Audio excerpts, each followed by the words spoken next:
రావడం కారులో వచ్చి థియేటర్లో పోయి సినిమా తెచ్చి మళ్ళీ కారులో వెళ్ళిపోతే పెద్దగా ఇంత ఇబ్బంది జరుగుతుండేనేమో లేదో నాకు తెలియదు. కానీ ఎక్స్ రోడ్ చౌరస్తా కంటే ముందు నుంచే కారులో రూఫ్ టాప్ ఓపెన్ చేసి రోడ్ షో చేసుకుంటే థియేటర్లకు పోవడంతో ఆ చుట్టుముట్టుతున్న 7-8 థియేటర్లలో ఉన్న సినిమా అభిమానులు మొత్తం ఇక్కడికే రావడంతో వేలాది మంది జమ అయినారు. అది అసలు రోడ్ షో కాదు, ఏమి కాదు, కారు అలా వెళ్తూ ఆగిపోయింది. ఒక పాయింట్ తర్వాత ఎంత జనం కూడిపోతారంటే అండి, మీరు కనపడితే కానీ జనం వెళ్ళరు. బౌన్సర్లు కానీ ఎవరన్నా పోలీస్ కానీ అందరూ అడుగుతారు, సార్ మీరు ఒక్కసారి వేవ్ చేసాను సార్ వెళ్ళిపోతారంటే మేము మామూలుగా ఎప్పుడు బయటకు వచ్చి అందరికి వేవ్ చేస్తాం. అది నేనే కాదు, ఎనీ లీడర్ ఎనీ సెలబ్రిటీ ఎవరైనా అడగండి, మనం వేవ్ చేస్తేనే వాళ్ళందరూ జరుగుతారు. ఓకే ఓకే చూసాం, సాటిస్ఫాక్షన్ ఉంటుంది, అప్పుడు దే స్టార్ట్ మూవింగ్ అవే.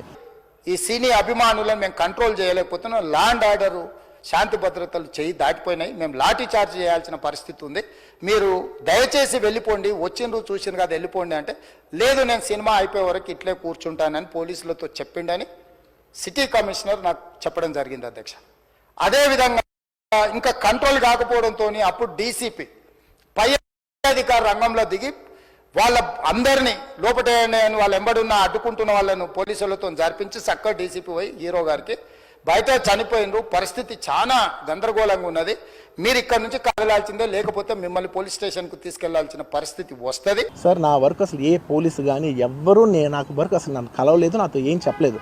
నాకు చెప్పిందల్లా అది పైగా మా మేనేజ్మెంట్ సైడ్ నుంచి వాళ్ళు మా వాళ్ళు వచ్చి చెప్పింది ఏంటంటే, సార్ బయట ఓవర్ క్రౌడ్ అవుతుంది, మీరు దయచేసి వెళ్ళిపోండి అని చెప్పారు. ఆ తర్వాత నెక్స్ట్ డే నాకు తెలిసింది ఒక లేడీ ఇలా ఉందంట, కళ్ళు తిరిగి పడిపోయిందంట, ఆ తర్వాత ఆవిడ పాపం చనిపోయిందంట, ఇలా ఒక కిడ్ ఉన్నాడు.